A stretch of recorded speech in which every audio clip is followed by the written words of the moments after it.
Setelah keluar dari celah, Xiao Yan melihat sekeliling dan melihat kakinya, merasa ketakutan. Dikelilingi oleh awan, tidak ada tanah di bawah kaki. Tetapi pemandangan spektakuler di sekelilingnya benar-benar membuat orang merasa jauh lebih santai. Melihat lingkungan sekitarnya, Xiao Yan tampaknya telah memasuki keadaan yang aneh. Merasa sangat nyaman secara fisik dan mental. Xiao Long memotong awan, dan kota yang ditangguhkan tergantung di langit. Xiao Yan kaget. Untuk kota sebesar itu, kekuatan jiwanya tidak bisa mendeteksinya. Ayo pergi, Xiao Long mengingatkan Xiao Yan. Xiao Yan mengikuti Xiao Long dan terbang ke depan. Bangunan-bangunan di sepanjang jalan semuanya indah dan tinggi. Dan bahkan tatahannya terbuat dari bahan dan kristal yang belum pernah dilihat Xiao Yan sebelumnya. Tampaknya keluarga Xiao di benua Dohudi sangat makmur. Xiao Long memperkenalkan berbagai bangunan ini kepada Xiao Yan, termasuk aula lelang, aula keterampilan bertarung, aula sekolah, dan berbagai aula, yang sedikit membuat Xiao Yan terpesona. Bangunan paling megah di pusat kota secara alami adalah bangunan utama klan Xiao Kuil. Memasuki aula, ada aliran orang yang datang dan pergi tanpa henti. Dan pemandangannya makmur, Xiao Yan bisa merasakan ada sentuhan darah di antara semua orang. Banyak anggota klan memandang Xiao Yan yang mengikuti Xiao Long, dan melemparkan pandangan aneh satu demi satu. Untuk Xiao Yan, anggota klan baru, banyak dari mereka yang sangat baik. Saya tidak menyangka Kaisar Dou akan lahir, dan saya hati penuh keraguan. Tapi Xiao Long ada di depan, tidak ada yang berani bertanya. Saya harus menebak secara diam-diam. Xiao Yan juga merasakan tatapan aneh ini. Dia tidak punya pilihan selain tersenyum masam dan menggelengkan kepalanya, mengabaikan tatapan aneh di sekitarnya, dan mengikuti Xiao Long ke aula pusat gedung. Setelah melewati beberapa jalan kecil, kami tiba di aula paling tengah gedung. Dan tentu saja ini juga merupakan tempat terpenting klan Xiao. Begitu dia memasuki aula, beberapa aura kuat bergegas menuju wajahnya.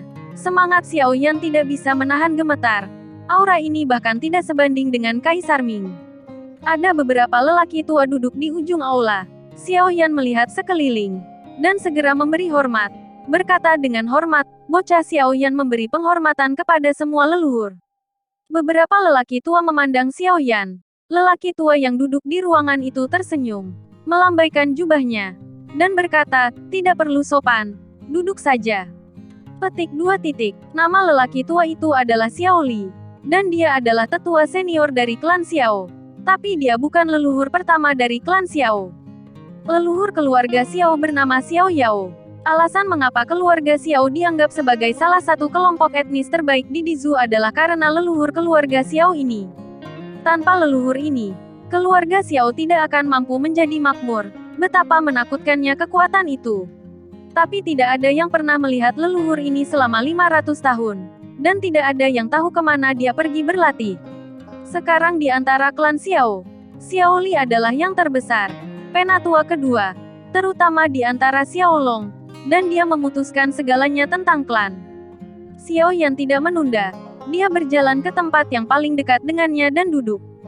Xiao Long mendekati Xiao Li, membisikkan sesuatu di telinga Xiao Li. Xiao Li langsung mengerutkan kening, dan segera pulih. Xiao Long berbalik dan duduk di sisi kanan Xiao Li. Xiao Yan, aku menyambutmu di benua Dou di atas nama klan Xiao sebagai penguasa klan Xiao. Pria tua itu tersenyum. Terima kasih, leluhur. Xiao Yan buru-buru menjawab. Pria tua itu segera bertanya dengan suara yang dalam. Kamu harus tahu bahwa kamu memiliki Chaos Holy Flame di tubuhmu, kan? Xiao Yan mengangguk. Dalam perjalanan ke klan Xiao, Xiao Long memberitahunya beberapa informasi yang relevan. Ketika semua tetua di aula mendengar kata-kata Chaos Saint Flame, mata mereka tiba-tiba menjadi panas.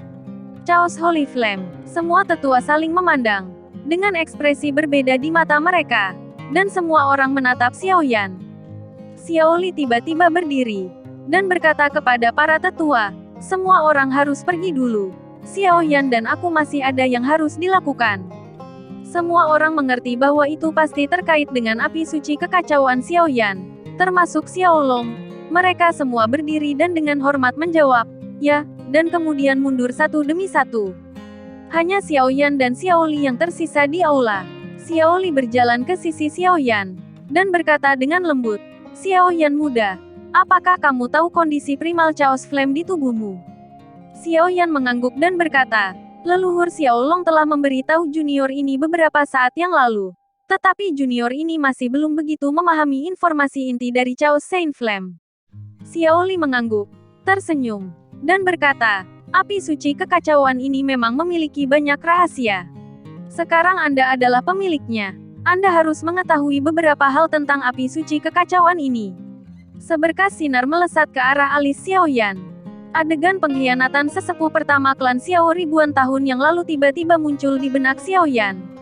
Pada saat itu, tetua ini adalah pemilik Chaos Secret Flame. Dia sangat ambisius dan mencoba mencaplok seluruh klan Xiao. Seng Yan melarikan diri ke benua Douqi karena lorong luar angkasa dibuka oleh beberapa tetua yang meledakkan diri. Alasan mengapa api suci kekacauan dibagi menjadi berbagai benua Douqi tidak diketahui. Tetapi karena api suci kekacauan ini tidak mendapat dukungan dari Ki asal Kaisar, kekuatannya secara bertahap melemah.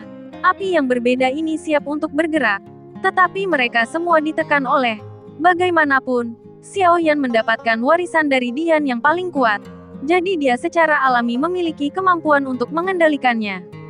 Chaos Seng Yan akan terus memperkuat kemampuannya sendiri setelah menyerap sumber energi Kaisar di benua Douqi.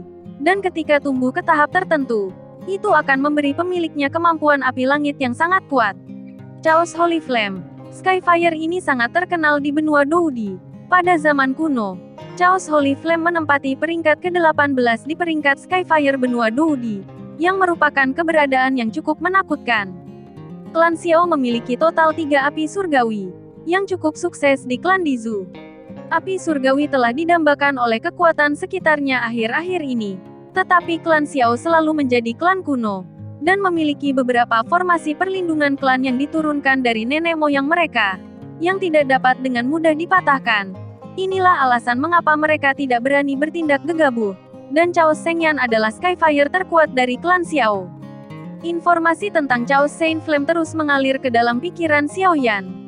Setelah melihat semua ini, Xiao Yan sangat tersentuh. Sepertinya musuh terbesar klan Xiao di masa lalu adalah api aneh di tubuhnya. Xiao Yan perlahan membuka matanya. Dia tidak pernah membayangkan bahwa semua api aneh yang berhasil dia kumpulkan di benua Douqi ternyata adalah api langit dari benua Douqi. Jika semua api aneh di tubuhnya menyatu, ini disebut Chaos Holy Flame, yang menakutkan. Xiao Li tersenyum, dan segera berkata, "Oke, sekarang kamu tahu tentang itu. Untuk Chaos Holy Flame di tubuhmu, kamu harus menggalinya sendiri. Paling banyak aku hanya bisa membimbingmu. Sekarang aku membawamu ke tempat untuk melihat sesuatu terlebih dahulu. Kamu harusnya sangat mengenalnya." Xiao Yan terkejut, lalu segera mengangguk. Dia baru saja datang ke tempat ini. Dia sepertinya tidak mengenal apapun. Jadi terserahlah, ikuti saja. Keduanya berjalan keluar dari aula dan terbang dengan kecepatan lambat. Xiao Li sedang bermain dengan 2 bola kecil. Tetapi bola kecil itu memancarkan aura yang aneh. Xiao Li menoleh dan berkata, "Xiao Yan Junior, lihat ke kejauhan. Apakah kamu pernah melihat benda itu sebelumnya?" Xiao Yan melihat ke arah yang ditunjuk Xiao Li, dan langsung terkejut. Tidak jauh dari sana, sebuah pagoda emas melayang di langit. Xiao Yan melebarkan matanya dan berkata dengan heran, bukankah ini pagoda pemurnian Qitian Fan? Kenapa kamu di sini?" Xiao Li terkekeh, dan berkata dengan tenang, "Sepertinya kamu membawa menara ini." Saat berbicara, sosok Xiao Yan sudah tiba di depan pagoda pemurnian Qi. Apakah pagoda ini masih memiliki spiritualitas? Hati Xiao Yan bergetar, memikirkannya. Mungkinkah itu api hati yang jatuh yang tertinggal saat itu? Tetapi jika dikatakan bahwa itu diubah oleh api hati jatuh siswa muda saat itu, tetapi dia tidak merasakan nafas api hati jatuh. Saat ini, Xiao Yan punya sedikit bingung. Bahkan dia sendiri tidak mengerti apa arti pagoda emas yang tiba-tiba di depannya. Xiao Yan memperhatikan menara itu dengan hati-hati. Dari penampilannya, itu memang menara pemurnian Qi pembakaran langit dari Akademi Qianan. Itu persis sama. Ketika tangan sedikit menyentuh badan menara, tiba-tiba, cahaya dari menara besar di depannya menyusut dan menyusut dengan kecepatan yang sangat cepat, sangat besar. Dalam sekejap, benda besar itu menjadi seukuran telapak tangan. perlahan melayang di depan Xiao Yan. Xiao Li yang berdiri di belakang Xiao Yan juga sedikit kaget, tapi dia masih bermain dengan dua bola kecil dengan nafas yang luar biasa di tangannya. Xiao Yan memandangi menara kecil yang mengambang di depan matanya, dan perlahan-lahan memegang menara kecil itu di tangannya. Hatinya dipenuhi kegembiraan. Saat dia memegang benda ini di tangannya, hati Xiao Yan mau tak mau bergetar dengan aura yang kuat. Menara ini benar-benar luar biasa. Selain itu, dapat menyusut dan dibawa kemana-mana, yang mengejutkan Xiao Yan. Di tengah kegembiraan dan keterkejutan, Xiao Yan tidak bisa menahan perasaan sangat bingung. Apakah pagoda ini adalah pagoda pemurnian ki pembakaran langit dari Akademi Qianan? Jika demikian, bagaimana bisa sampai ke benua Doudi? Jika tidak, apa itu? Bagaimana bisa persis sama dengan menara pemurnian ki pembakaran langit di Akademi Canaan? Dan itu menyusut hingga seukuran telapak tangan. Menara apa ini? Xiao Li segera bertanya pada Xiao Li. Xiao Li terdiam. Menara ini dan Xiao Yan datang ke benua Doudi pada saat yang sama. Dan mereka datang langsung ke klan Xiao. Ketika mereka muncul, semua orang di klan sedikit terkejut. Karena mereka semua berasal dari benua Doqi dan membawa nafas Xiao Yan. Ketika mereka muncul pada saat itu, orang-orang di klan sedikit terkejut. Karena Xiao Yan akan datang. Dan menara ini tiba-tiba muncul di sini pada saat yang bersamaan. Jadi Xiao Li juga berpikir bahwa hal ini dia datang bersama Xiao Yan. Xiao Yan menggelengkan kepalanya tanpa daya. Menara ini tampaknya adalah pagoda pemurnian ki pembakaran langit. Tetapi aura yang memancar dari menara itu tidak dimiliki oleh pagoda pemurnian ki pembakaran langit. Ini membuat Xiao Yan terlihat bingung. Xiao Li tersenyum dan berkata, "Lupakan saja. Jangan bingung. Menara ini sepertinya ditakdirkan untukmu. Kamu dapat mengambilnya kembali dan mempelajarinya perlahan. Kamu mungkin tidak terbiasa dengan dunia aneh ini sekarang. Kembali dan istirahat dulu." Xiao Yan mengangguk, menyingkirkan menara itu. Lalu tiba-tiba teringat sesuatu. "Tunggu sebentar. Leluhur, ada sesuatu yang ingin saya tanyakan pada leluhur." Mungkin lelaki tua di depannya dapat menjelaskan kebingungannya. Xiao Li melambaikan tangannya, mengisyaratkan Xiao Yan untuk berbicara. "Aku tidak tahu bagaimana leluhur tahu tentang kedatanganku." Xiao Yan bertanya. Xiao Li melihat ekspresi Xiao Yan yang sangat waspada, tersenyum dan bertanya, "Mungkinkah keturunanku bahkan tidak memiliki kemampuan untuk merasakannya?" "Tidak, junior ini tidak bermaksud begitu. Saya disergap oleh beberapa orang kemarin dalam perjalanan ke sini. Jadi junior ini sedikit bingung," jelas Xiao Yan. "Serangan menyelinap, itu datang untukmu. Apakah kamu tahu siapa itu? Mengapa Xiao Long tidak memberitahuku sekarang?" Ekspresi Xiao Li berubah jelek. Hanya para tetua dari keluarga Xiao yang tahu tentang keberadaan Xiao Yan. Xiao Yan berkata, "Yang menjemputnya bukan Xiao Long tapi Kaisar Ming. Jadi Xiao Long mungkin tidak tahu tentang penyerangannya." "Itu yang orang-orang dari kultus iblis Yi sebut Tuan Yi," jawab Xiao Yan. "Itu dia, beraninya dia." Xiao Li berpikir sejenak, dan berkata kepada Xiao Yan dengan serius, "Xiao Yan, aku akan menangani masalah ini. Kamu tidak perlu terlalu khawatir. Cobalah untuk tidak keluar dalam setahun. Dan tunggu sampai kamu masuk tahun depan setelah pendaftaran klan. Aku akan mengirim seseorang untuk mengajakmu berlatih." Xiao Yan mengangguk. Ketika dia datang ke benua ini, dia benar-benar perlu menghabiskan sedikit waktu untuk memahaminya. Kemudian dia memikirkan Xiao Xuan, dan buru-buru bertanya, "Ya, ada satu hal lagi yang harus saya tanyakan pada leluhur saya. Ada jejak jiwa, tidak bisakah itu dihidupkan kembali?" Xiao Li sedikit mengernyit ketika mendengar kata-kata itu. Mengelus janggutnya, hanya ada satu jejak jiwa yang tersisa, yang tidak mudah ditangani. Apakah orang ini penting? Xiao Yan mengangguk dengan sungguh-sungguh. Dia juga anggota keluarga Xiao. Agar generasi muda dipromosikan menjadi Kaisar Dou, menyebabkan jiwa leluhur bubar. Dapatkah leluhur memiliki jalan? Xiao Li mengangguk dan berkata, "Ada banyak cara, tetapi masih sulit untuk mencapai dengan kekuatanmu saat ini." Xiao Yan sangat gembira saat mendengar bahwa ada solusinya. Leluhur Xiao Xuan. Jika bukan karena dia, Xiao Yan mungkin tidak akan sampai ke tempatnya sekarang. Xiao Yan bertanya dengan penuh semangat, "Metode apa? Tolong beritahu leluhur." Junior akan menghidupkan kembali leluhur Xiao Xuan dengan segala cara. Xiao Xuan. Xiao Li terkejut ketika dia mendengar nama Xiao Xuan, dan mengerutkan kening, memikirkannya. Mengapa nama itu begitu akrab? Tetapi dia tidak dapat mengingatnya untuk sementara waktu. Xiao Li berkata kepada Xiao Yan, hanya ada satu cara. Kamu harus tahu klan alkemis, kan? Ketika dia mendengar tentang klan Yao, Xiao Yan sangat jelas. Buru-buru menganggukkan kepalanya, dan bertanya, saya tahu klan Yao, tetapi ada juga klan Yao di benua Doudi. Xiao Li mengangguk, tentu saja, dan hanya klan Yao yang bisa melakukannya. Tapi aku tidak tahu apakah mereka akan membantumu. Klan Yao ada di sini di barat daya. Jika Xiao Yan sedang terburu-buru, bagaimana kalau aku mengirim beberapa orang untuk mengikutimu? Xiao Yan melambaikan tangannya dengan tergesa-gesa, dan berkata, tidak perlu. Terima kasih leluhur. Junior ini ingin mengandalkan kekuatannya sendiri. Dia telah mengambil keputusan. Ayo pergi setelah pendaftaran keluarga. Xiao Yan ingin menggunakan waktu ini untuk memahami situasinya terlebih dahulu. Baiklah kalau begitu, nak. Aku juga akan membantumu dengan Cao Shengyan itu. Hari ini kamu kembali istirahat dulu. Aku akan mengirimmu ke kediamanmu. Xiao Li mengangguk sambil tersenyum. Tiba-tiba, ruang bergetar, dan warna aneh melintas di mata Xiao Yan.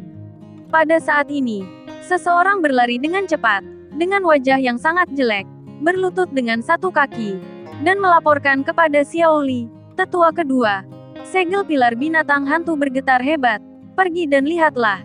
Segel akan segera tidak dapat bertahan. Wajah tersenyum Xiao Li berubah dingin dalam sekejap. Ekspresinya berubah.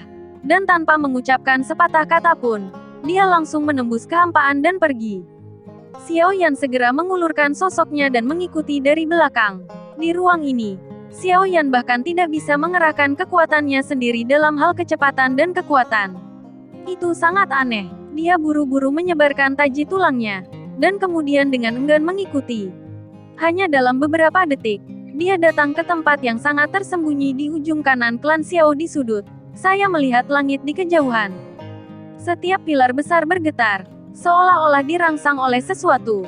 Ruang mulai bergetar hebat, dan bangunan yang tak terhitung jumlahnya runtuh satu demi satu. Xiao Yan juga terkejut. Kekuatan jiwa melonjak keluar dari tengah alisnya seperti air pasang, dan dua sinar cahaya di tangannya melesat ke arah pilar batu. Semangat juangnya tampak melindungi seluruh langit, tapi pilar tidak berhenti bergetar sama sekali, tanda. Sebaliknya, semua rumah dan bangunan di sekitar sini mulai berguncang dengan beberapa pilar besar. Apakah pilar batu ini? Pada saat ini, Xiao Long dan beberapa tetua juga bergegas mendekat. Xiao Yan berdiri tidak jauh dari sana, memandangi gedung-gedung yang berguncang dengan cepat di sekitarnya, seolah-olah akan runtuh di detik berikutnya. Xiao Yan bergegas ke depan dengan sembrono, tangannya dengan cepat memadat, dan energi pertempurannya mengalir ke arah pilar-pilar besar di langit. Dalam sekejap, seluruh langit diselimuti energi pertempuran yang berwarna-warni. Namun pilar ini mulai memancarkan semacam paksaan. Sangat kuat, semakin kuat dan kuat. Xiao Yan bisa merasakan kekuatan paksaan ini, tapi paksaan ini tidak berguna baginya. Xiao Yan melihat dari kejauhan, melihat pilar-pilar langit yang masih bergetar. Merasakan paksaan yang sangat kuat ini, ekspresi Doudi bintang 1 biasa berubah secara drastis. Mereka tidak tahan lagi dengan paksaan ini dan mundur jauh. Hanya Xiao Yan, Doudi tahap awal 1 bintang, yang sepertinya tidak merasakannya. Melihat paksaan yang kuat ini, dia terus ingin maju. Beberapa tetua keluarga Xiao bergegas maju satu demi satu, dan aura yang kuat tiba-tiba menyelimuti langit, dan mereka menggunakan semangat juang mereka untuk menstabilkan pilar batu ini. Dan di tengah berkas cahaya ada kelompok cahaya, membentuk pusaran besar di dalam kelompok cahaya. Pusaran masih mengembang. Ada aura yang sangat kuat di pusaran, sepertinya mendekat. Untuk aura yang kuat ini, Xiao Yan sebenarnya memiliki perasaan yang akrab. Di bawah tatapan-tatapan berapi-api dan penuh harapan yang tak terhitung jumlahnya, pusaran di antara pilar yang berdiri di ruang klan Xiao juga perlahan memancarkan fluktuasi energi yang sangat kuat pada saat ini. Di bawah fluktuasi, aura yang kuat ini secara bertahap menjadi lebih dekat. Sesuatu akan keluar. Suasana di seluruh ruang klan Xiao tiba-tiba menjadi tegang. Dan kerumunan gelap melonjak. Sangat ingin melihat apa aura yang luas ini. Tiba-tiba, cahaya keemasan meledak dari udara dan langsung menuju ke langit. Tiba-tiba ada gelombang di tubuh Xiaoyan. Xiaoyi tiba-tiba keluar dari tubuh Xiaoyan dan melayang di samping bahu Xiaoyan. Melihat cahaya keemasan, Kong bergumam, 9 naga guntur emas yang mendalam.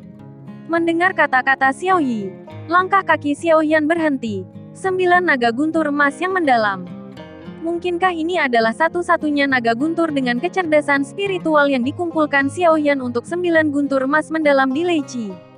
Mungkinkah itu juga datang dengan Xiaoyan? Memikirkan hal ini, Xiaoyan merasakan perasaan yang tidak dapat dijelaskan di dalam hatinya. Baru saja itu adalah pagoda pemurnian ki pembakaran langit. Tapi sekarang itu adalah 9 naga guntur emas yang mendalam. Bagaimana dengan di masa depan? Berapa banyak lagi yang akan mencapai benua tak dikenal ini karena dia? Seekor naga emas menerobos langit, dan tubuh naga besar itu berkilau dengan guntur emas yang menyilaukan. Xiaoyan juga cukup terkejut. Dia tidak menyangka bahwa 9 naga guntur emas yang mendalam dapat mencapai kekuatan yang sama dengan Kaisar Dou dalam waktu sesingkat itu, periode waktu. Semua tetua terkejut dan hampir berteriak pada saat yang sama. 9 naga guntur emas yang mendalam. Setelah Thunder Dragon keluar, ruang di sekitarnya akhirnya berhenti bergetar dan menjadi tenang. Anggota keluarga Xiao yang tak terhitung jumlahnya menatap naga emas setinggi 100 meter di langit. Setelah berputar-putar di udara selama seminggu, Lei Long berhenti perlahan, menoleh ke Xiaoyan, dan menatap dengan tenang. Xiaoyan juga sepertinya mendengar panggilan dari hati, dan sosoknya bangkit tanpa sadar. Xiaoli melihat ada sesuatu yang salah. Apakah dia tahu asal-usul dan kekuatan 9 naga guntur emas misterius? Dan 9 naga guntur emas misterius ini tampaknya memiliki kebijaksanaan. Jenis kehidupan yang dihasilkan oleh tubuh naga ini sangat misterius, dan hanya ada kemungkinan yang sangat kecil untuk muncul.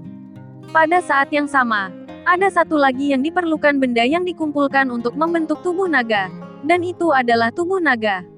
Tetapi bahkan jika pertemuan berhasil, tingkat keberhasilan mengumpulkan roh sangat kecil, yang membuat naga guntur dengan kebijaksanaan sangat berharga dan langka, dan bahkan lebih jarang menaklukkan naga guntur setelah kemunculannya.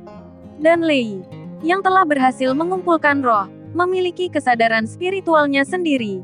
Dengan mengandalkan melahap dan Lei, memiliki tingkat pertumbuhan yang sangat cepat, yang tidak diragukan lagi akan menjadi metode yang sangat kuat bagi para alkemis. Bagaimana 9 naga guntur emas yang mendalam lahir? Itu dimulai dengan Leiqi. Di kolam guntur naga kuno Taiksu, ada tempat di mana petir menyambar di mana-mana. Tetapi di tempat ini penuh dengan guntur dan kilat. Mengapa ada 9 naga guntur emas yang mendalam lahir? Itu karena tidak hanya Danlei yang dihasilkan sendiri oleh langit dan bumi. Tetapi yang lebih penting, itu adalah pemakaman keluarga naga kuno Taiksu. Setelah naga kuno Taiksu mati, itu akan ada di sini. Sebagai benih, itu bisa berkumpul dan berhasil. Justru karena banyak faktor keras yang diperlukan untuk memadatkan naga guntur ini. Bahkan di benua Doudi, sangat jarang. Dan tingkat pertumbuhan naga guntur emas 9 mendalam sangat menakutkan. Tentu saja itu telah menjadi impian para alkemis. Jika 9 naga guntur emas misterius ini muncul di luar, itu mungkin segera menarik banyak alkemis. Daya pikat 9 naga guntur emas misterius sangat kuat. Seluruh Dizu dapat dibalik. Bagaimana ini tidak mengejutkan seluruh klan Xiao? Xiaoli juga dalam keadaan tercengang. Dan di belakangnya sesosok hitam bergegas maju. Itu adalah Xiaoyan. Xiaoli sangat ingin mengulurkan tangannya untuk meraih Xiaoyan. Tapi melihat Xiaoyan yang sudah terbang beberapa meter jauhnya, dia tidak punya pilihan selain mundur. Mendekati Thunder Dragon, Xiaoyan merentangkan tangannya. Kepala besar Thunder Dragon perlahan bersandar di tangan Xiaoyan, seolah-olah dia telah menemukan tuannya. Dia tampak menikmati dirinya sendiri. Cahaya keemasan menyusut dengan ganas, melayang di langit. Hampir tubuh naga sepanjang 100 meter sudah lama menghilang. Dan seorang bocah lelaki yang tampak berusia 7 atau 8 tahun perlahan mendarat di samping Xiaoyan. Wajahnya tampak sedikit lelah. Anak laki-laki itu memiliki 2 alis emas, sepasang mata emas, dan kilat keemasan melintas di tubuh telanjangnya. Dia terlihat sangat aneh. dan semua anggota klan Xiao memandangnya dengan ekspresi tercengang. Xiao Yan tidak bisa menahan perasaan tergerak oleh perubahan mendadak. 9 naga guntur emas mendalam yang dia lihat di kolam guntur naga kuno Taiksu. Dia sendiri hanya memanfaatkan satu sama lain untuk membantu naga guntur mengumpulkan roh, dan tidak pernah menyangka bahwa ini akan membuat naga petir muda merasakan rasa terima kasihnya dan datang ke benua Doudi. Keberuntungan macam apa yang dimiliki anak Xiao Yan ini? Tidak hanya Xiao Li, tetapi semua anggota keluarga Xiao melihat pemandangan yang tidak dapat dipercaya di depan mereka dengan mata kusam. Hanya ada beberapa orang di Jinlei. Xiao Yan jatuh perlahan. Anak itu melayang di belakang Xiao Yan. Xiao Li maju selangkah dan berkata, "Yang Xiao Yan, selamat." Anggota keluarga Xiao juga mengikuti, memberi selamat kepada Xiao Yan satu persatu. Xiao Yan hanya tersenyum dan melambaikan tangannya tanpa daya. Nyatanya, dia sendiri tidak tahu apa yang sedang terjadi. Apa yang dia lakukan pada awalnya adalah sesuatu yang bisa dia lakukan. Tapi sekarang sepertinya dia mungkin telah memberinya hadiah yang besar. Xiao Yan tidak tahan dengan pandangan orang-orang ini. Dia menangkupkan tangannya ke Xiao Li dan berkata, "Leluhur, jika tidak ada yang salah, junior ini akan kembali dulu." Xiao Li mengangguk, dan dia juga diam-diam memuji Xiao Yan hanya selama 2 hari, yang menyebabkan keributan besar. Setelah diam-diam memujinya, dia diam-diam bersukacita. Untungnya Golden Thunder Dragon tidak berniat menyerang. Jika tidak, jika Phantom Beast Pillar runtuh, seluruh klan Xiao akan runtuh karena tidak ada dukungan. Kelima pilar batu ini disebut Phantom Beast Pillars, dan merupakan pilar yang menopang seluruh keluarga Xiao. Tentunya juga memiliki fungsi lain. 5 pilar dapat memanggil monster, dan mereka juga merupakan jalur misterius yang mengarah ke benua Doki. Tetapi hanya monster yang dapat melewati jalur ini. Jika seseorang ingin masuk, kecuali dia melampaui Dodi, dia akan dihancurkan menjadi potongan dan dihancurkan. Xiao Yan tidak berani lalai. Orang-orang dari keluarga Xiao memandangnya dengan cara yang sama, seperti semua orang memandangnya dengan kagum. Dan ada perasaan menyegarkan yang tak dapat dijelaskan dalam dirinya, jantung yang tidak pernah dilihatnya selama bertahun-tahun. Xiao Yan menghindari pandangan orang-orang, dan bergegas kembali ke kediaman dengan 9 naga guntur emas yang mendalam di belakangnya. Sesampainya di kediaman yang ditunjuk oleh Xiao Li, Xiao Yan mendorong pintu hingga terbuka dan masuk. Rumahnya cukup besar, dan dekorasinya juga sangat cantik. Xiao Yan melihat sekeliling, dan masuk dengan anak laki-laki di belakangnya. Xiao Yan duduk, lalu menyuruh bocah itu duduk juga. Melihat anak berusia 7 atau 8 tahun ini, kulitnya agak keemasan, dan garis ototnya terlihat jelas. Xiao Yan bertanya sambil tersenyum, "Siapa namamu?" Bocah itu perlahan duduk di samping Xiao Yan, dan menjawab dengan malu-malu, "Long Yi." Xiao Yan melihat ekspresi tanpa ekspresi Long Yi, sedikit mengernyit dan bertanya lagi, "Mengapa kamu datang untuk menemukanku?" Kilatan kegembiraan melintas di wajah Long Yi. "Saat itu kamu mengumpulkan roh untukku. Kamu adalah ayahku." "Ayah, saya entah bagaimana memiliki seorang putra."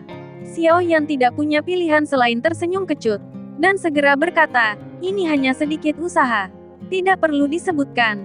Ayah, saya pikir itu tidak cocok. Atau kita akan disebut saudara mulai sekarang."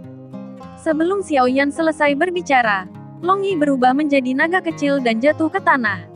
Xiao Yan terkejut, dan buru-buru mendukung Long Yi. Semangat juang mengalir ke tubuh Long Yi. Baru kemudian dia menyadari bahwa Long Yi telah menderita luka serius. Dia terluka. Dia perlu dirawat dengan cepat. Xiao Yan merenung.